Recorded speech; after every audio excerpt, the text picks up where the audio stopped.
Hey guys, welcome to the Junto Podcast. Excited to be with you today for episode 30. Now I'm riding solo today, and that's because we have a very special episode dedicated to talking about fathers, and I thought it would be a great opportunity to talk about 9 things real quick, 9 things that I've learned from fatherhood. Now, certainly you're probably thinking, you probably have learned way more than 9 things, and you're exactly right. And some of these things will be relevant to where you are in fatherhood, and maybe mothers, you can relate to this too. But certainly if they're not relevant now, if you plan on becoming a father, they will be relevant to you at that time. And I got to warn you guys, I'm only coming from a perspective of having girls. Now, yeah, I know what you're thinking. You couldn't have boys. Well, listen, it doesn't really matter. I think a lot of these, they are universal when it comes to parenting. But I'm speaking because I got a house full of ladies. And of course, they all know that daddy loves his girls, and I wouldn't do anything to replace them. But having said that, I think it's important because being a father can be very challenging. In fact, if you're a parent, you understand lots of unique challenges that come with parenting, from teenage attitudes to toddlers to taking your first steps. All of those are extremely special in their own right, but they come with their certain sets or a certain set in each phase of challenges, and that's really what we're going to be talking about today. Now, this isn't designed to be, coming from a scientific standpoint. This is simply experiences that I'm putting into words based on some of the things that I have experienced as a father. Now, having said that, we're going to dive right in. 9 quick things that I have learned from fatherhood. Thank you for joining me on this very special episode 30. Number 1 is this. Listen, guys, young couples, if you're out there right now and you're thinking to yourself, well, my kid is never going to do this. Number 1 rule that I've learned about fatherhood is never say never. It always cracks me up, and I'm trying to think, I'm sure I was this parent too, the kind that says, well, my kid's never going to do that, right? You see a kid acting up in Kroger, and you see him going buck wild, and you immediately think to yourself, your first response is, well, my kid's never going to do that. Listen, never say never. Now, I'll say this too. Some parents are just extra. They're not going to discipline where discipline needs to happen. But certainly, if you have ever uttered or muttered those words that your kid is never going to do that, the first piece of advice I can give you as a dad is your kid's going to do something. They're going to do something that you said or thought that they would never do. And the reality of it is that's just how life works, right? It's a learning experience. I'm not saying this to beat you up. I'm not saying this to down anyone, but the reality of it is that those are learning experiences. And the fact that your kid is going to do something that you didn't think they would do is going to humble you. So I'm just going to let you in on that, number 1 for you. And this is really important for those young couples that are out there right now, expectant with child. She's looking all great, taking those maternity pics, and you just can't wait for little Junior or little Princess to get here, and you're thinking immediately to yourself, my child is never going to do that. Well, guess what? They're going to do it, and they're going to do it multiple times, and there's nothing you can do about it. Well, actually, there's a lot you can do about it, and that is you can parent. You can discipline when necessary.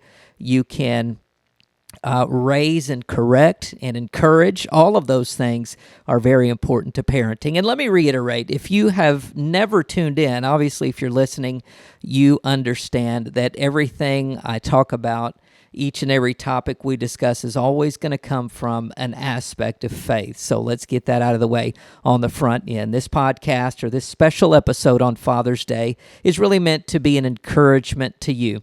And so having said that, let's move on. Number 2, listen, I'm going to say this right now. There was even a song about it. You remember? They got it from a mama. Listen, the fact that your kid gets it from me, right? You know how we say that? Oh, they get that from me. Let me tell you right now, one of the things I've learned about fatherhood, that's not always a good thing. That is not always a good thing. And I say that to say that as you get older and as your children get older, you begin to see attributes, you begin to see things or see their personality traits in their personality that that you instantly go, oh gosh, they get that from me. You know, whether it's anxiety, whether it's prone to depression, things of that nature. And obviously, that's a little bit more serious, but it's true. It's 100% true. So keep that in mind. Be aware of not only being self-aware, but also be aware because sometimes the fact that they get that from me, it's not always a good thing. And that's part of parenting. Keep in mind that through this, we're going to have fun, but I want this to be an encouragement to you.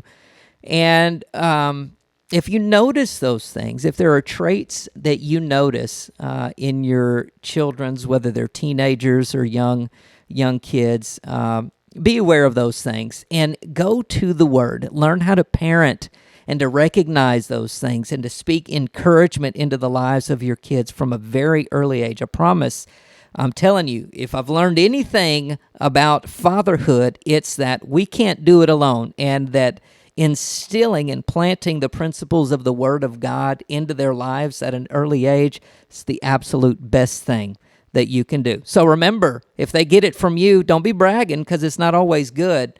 Now, obviously, if they got the good things, maybe they can dance or whatever. We always say they get that from me, and they do in my family. Get that? Okay, they get it from me and their mom. Mama's a pretty good dancer. All right, number 3. Oh, this is extremely important, all right? So as a father, one thing I've noticed, keep in mind that I have teenagers. I have one that's about to start kindergarten. This is the year 2022. I've got junior high, so they're kind of all spread out. Here's number 3 that you need to know. One of the things I've learned about fatherhood, number 3, is that each phase comes with its own sets of challenges, and don't wish for them to be out of it, right? You know, I've been guilty of this myself, especially in these teenage years, man, when they got a mouth on them, and you just want to lay hand to mouth, praise God, in the name of Jesus. We have to remember that each phase of life comes with its own set of unique challenges, and having the perspective that we know that they will mature, that they will eventually get to a place where you can hang out with them and they're reasonable human beings. And even taking that down to smaller children as well. You know, we talk about terrible twos. We talk about terrific threes, if that's even such a thing. I think I just made that up on the spot. But the thing about it is that we as humans, we're only in a phase for a short period of time. I remember when I was in high school, and you know, I don't want to date myself, but you all know that I'm old anyway. I remember this is when grunge music was out, and I would tell myself, man, I'm never going to not listen to Nirvana. I'm never going to not listen to Pearl Jam. I'm never... And the reality of it is we all know that that's not true, right? We progress. I'm not saying there's anything wrong with listening to grunge. Who doesn't want to listen to Pearl Jam from time to time? But what I'm saying is it's not about the music. It's about the mindset that I had when I was that age, thinking that the stage or phase that I was in then is going to be the same phase that I would be in when I was in my 20s and 30s and into marriage and then into parenthood. Now, keep in mind, there's exceptions to everything. There's a lot of parents out there who just can't grow up, and this podcast is not about that. But this is about things that I've learned about fatherhood. Number 3 was that each phase comes with its own unique sets of challenges and circumstances. Pray your way through it, and we'll get through it together. Amen. All right. Hope you're getting something out of this. This particular episode is not as in-depth. It's not conversational. But these are things that have been on my mind.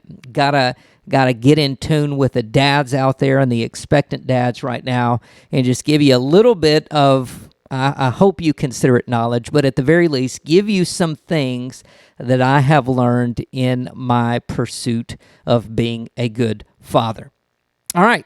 Number 4, and this is kind of where we're at right now to some degree. Number 4 is this: teens are hard. Say it with me now. Teenagers are hard. They're to a point where they have a mouth and they don't think mom and dad are cool. They know it all already. In fact, they think that the parents are the crazy or insane or stupid ones, and it doesn't help the fact that all of our entertainment paints parents as crazy, unhinged, unaware, irrelevant people, and that's just not the case. I really am still working my way through this. If you thought I was going to provide you a solution, I do apologize for that. But here's what you got to know. Here's what I'm learning, in fact, through the process of fatherhood and parenting teens myself, is that, you just have to try and be as real as possible with them. You always say that, well, I'm not your friend. Well, the reality of it is once your kids get into that teen age level, there are times where you do have to be their friend. Now, it doesn't mean you throw parenting to the wind. It doesn't mean you let them do what they want, but it does mean that you try to meet them where they're at, right? You try to get on their level. Let me give you an example. I'm not an anime fan.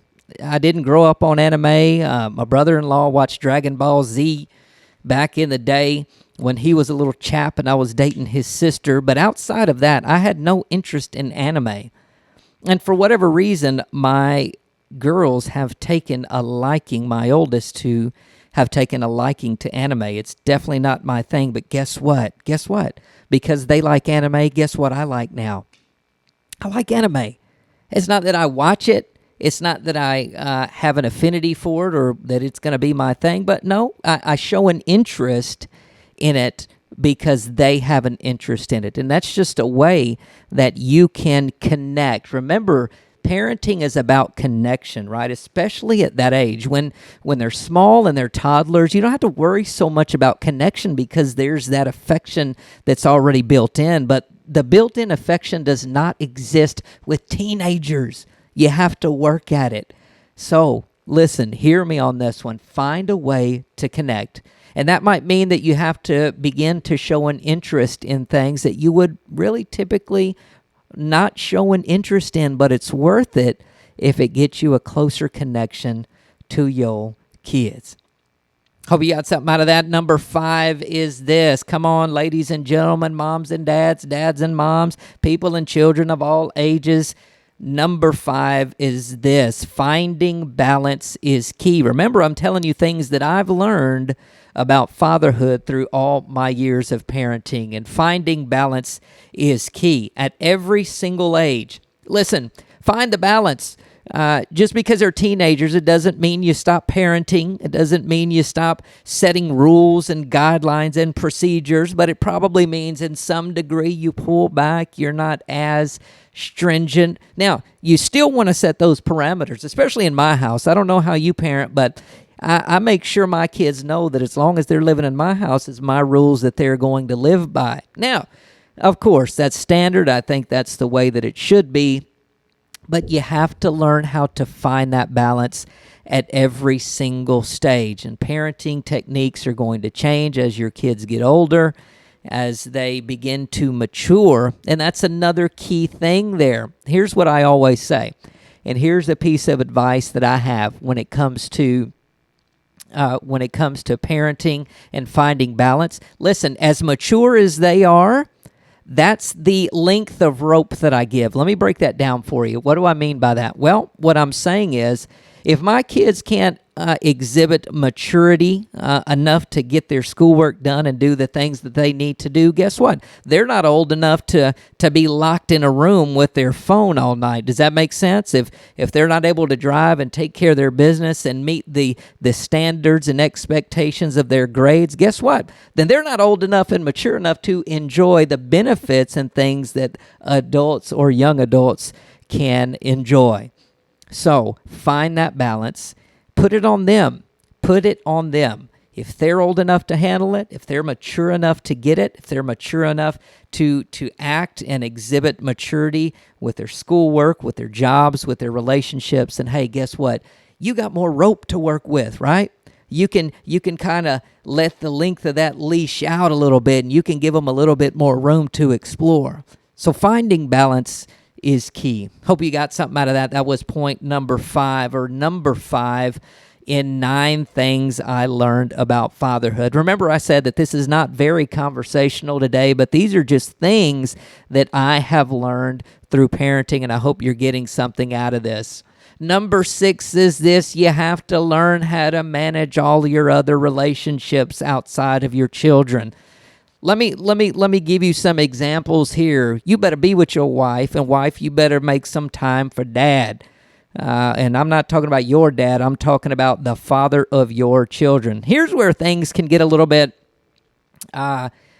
tense, I guess, and maybe this is spilling over into relationship or marriage advice, and I'm not going to expound too much on that. But here's what I will say. When it comes to fatherhood, if mom and dad aren't good with each other, then it's not going to be good for anybody, right? If things are tense with mom and dad, then things are going to be tense with the kiddos, and that's never good. So find a way to manage your other relationships. And if you're watching this, you're probably looking at my hand because I talk as much with my hands as I do my mouth. But it's very important. It's very important to find that balance and to nourish those relationships as well. I'm very fortunate because I have my mother and father-in-law still available there to kind of assist when mom and dad need some of that mom and dad time. But find a way. If you don't have mom and dad around or a relationship like that, I encourage you to get involved in church or take advantage with a Parents' Day Out program. Just find a way to connect with your significant other. And then I promise you, if things are going well there, then that's going to spill over into the relationships with your children. And ultimately, as parents, our job is to cultivate, to lead, to guide, to provide, to set an example to our children, right? We want them to be productive, healthy members of society. We want their relationships to be healthy as they get older and they move into relationships of their own, whether that be marriage, dating, all of the above. So definitely, guys, remember what you do here, what they see you do is what they're going to do. That's what they're going to mimic as they get older and they begin to have relationships of their own. All right. Hope you got something out of that. That was point number 6, and we're going to jump right in to number 7. We're almost done. You don't have to listen to me talk for that much longer. But my number 7 is this, and I think I posted this on social media. But that is this: listen, kids don't always do things on your timeline. God, I know that is tough. That is a very hard pill to swallow. I wish it weren't the case. I wish that they did do things on our timeline.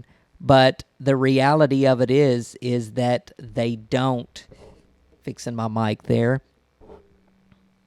The reality of it is that they don't, right? Let me give you an example. Could be driving. We're dealing with that right now. I'm going to go unnamed. I'm not going to name which kid. It doesn't even matter. The reality of it is, or the point is that I have an expectation. And you know where that expectation generally comes from? Is my own experience. What I was doing by the time I was their age that they're at now. And because of that, what we tend to do as parents sometimes is we put expectations on our children based on our own experience in life. I do it all the time, right? I got my first job when I was 14 years old. You're not supposed to even be working at 14. How I got a job at 14, I couldn't even begin to tell you, but I was a Sonic cook at 14 years old, and man, I'm going to tell you, I was making some bad conies, bruh. I'm just saying, 14 years old. So how did that translate into my relationships with my kids? Well, I'll tell you, is that the minute they were 14, guess what? The first things out of my mouth were, when I was your age, I had a job. I was already working by the time I was your age. And it happens. And the crazy thing about it is it happens without me even thinking about it, without me even really giving pause to think about where they're at. And the reality of it is guys, my childhood, the world that I grew up in is not the same. Social media, technology has absolutely changed everything. And we can do a podcast on whether we think it's changed it for the better or the worse. We don't have time in this particular podcast to discuss that. But the reality is that technology has changed absolutely everything. And so kids are not always going to do things on our timeline. And there's nothing wrong with encouraging your children, nothing wrong with helping them and encouraging them, giving them tools to succeed. Because when it comes to things like driving or working, these are tools that they need in their tool belt to be able to succeed. And I know as parents, generally, when we're pushing our kids to do something, it's because we have their best interests in mind, right? Like typically, it's because we want to make sure that we know that they can survive without us. But let's foster in our homes an environment where if our kiddos are not meeting our timeline expectations, or if they're, just different than us, right? Let's foster that environment where they feel safe enough to at least come talk to us about it, and a place where we can safely encourage and admonish them to do what they need to do and handle their business. All right, number 7. Hope you guys got something out of that. Number 7, moving on. We've only got 2 more. Listen, number 8 is this. Kids hear and see everything, dads. They absolutely hear it. They see the good that you do. They love it. They love it so much. They're getting fed off of it. They see the example that you're setting, but they see the bad things you do too. They see it, and they're like little satellites. I remember when I was a child, my parents would call me satellite because it seems like right when they're getting into the tea, right? Like right when they're starting to talk about the gossip, there I was, just waiting to hear it, waiting to hear the tea, waiting to get the scoop, and they always called me the little satellite. And the reality of it is that kids do hear and they see, and not only do they hear and see, but guess what? They're going to mimic what they hear and what they see. The beautiful thing about it is that it doesn't just work with the bad, that works with the good too. And, having lost my dad, it hasn't even been a full year yet. Having lost my dad, I can now see the importance of legacy and hearing him proclaim faith and be a man of God. Certainly saw flaws and faults as well as any human has, but certainly the things that stick with me are the good things that he did. So remember, keep that in mind. Number 8 is that kids hear and see everything. We want to teach them graciously, and it's okay. Listen, here's something you need to understand, and I am adding this on to number 8, is that it's okay to fail. And it's okay for your kids to see you fail, but use it as a teaching experience, right? If you fail, own it. If you mess up, own it. And don't be afraid to explain to your children, son, daughter, daddy messed up. I messed up, and let me explain. Let me talk to you. Let me tell you why that necessarily wasn't the best decision, and go on to explain. And I promise you, kids need to feel like they can fail. And I know that sounds crazy. I'm not saying failing school or being a failure in life, but what I mean by that is when they're attempting to learn something, when they are attempting a new venture, when they are finding out who they are, kids need to feel like they're in a safe place where they can fail, and in a place where they're going to receive correction, right? But also in a place where the correction is going to come with love, and then maybe some advice is going to accompany that. Maybe some encouragement is going to accompany that. Maybe some reaffirming words and hugs and kisses and love is going to accompany that. So remember, kids hear and see everything. They will fail, and they need to know that, it's the safest place that they could possibly fail if they're failing with mom and dad. Go ahead and do what you need to do to correct and teach, but go ahead and let them know that you love them through the process. All right, number 9, drumroll please, and the last thing that we have, 9 things I learned about fatherhood. Keep in mind, I could be here all night. We're already, though, at about 25 minutes. I could be here so long with all of the things I've learned, but here's what you need to know. Number 9 is that it goes by way too fast. Life is extremely short. We only have our children for a short time, a little time, and then they're not babies anymore. And, I'm fortunate enough to have teenagers, but I also have littles, and the littles always like to come hop in bed or whatever in the middle of the night. And I remember when my 2 oldest got to a point where they were too big to come hopping in the bed in the middle of the night. And that was a sad moment. That was really a sad moment. So it goes by way too fast. Remember, as you're parenting, as you're teaching, as you're guiding, as you're leading your family, create memories that will live on forever. Create a legacy of faith that your children will carry on with them. Read the Word, pray together, be a family in unity together. And I want to say something too, because if you're a single dad and you've made it this far, and I probably should have said something about this earlier in the podcast, but if you're a single dad, I want you to understand that you are no less of a dad. I encourage you, foster that relationship. If you are a single dad, come on, don't give up. Continue to be that father figure in their life. Continue to teach, continue to guide, and spend time, foster that amazing relationship with your children. So these are 9 quick things that I learned about fatherhood. Obviously, there's so much that we could talk about, but I hope at least one of these stuck out with you. Fathers, we are wishing you a very, very special Father's Day in 2022. I thank you for joining me on episode 30 of the Junto Podcast. Join us next week for episode 31, and you guys be blessed. Take care.